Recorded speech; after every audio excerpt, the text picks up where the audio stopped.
Once you have freshly ground beans in the filter basket, it's time to tamp and trim.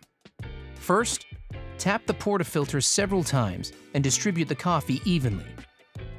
Then, tamp down firmly.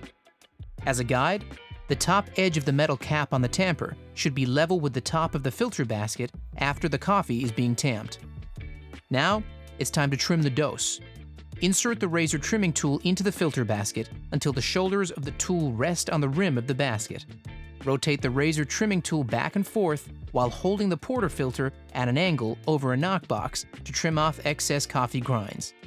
Your filter basket is now dosed with the correct amount of coffee and is ready for use.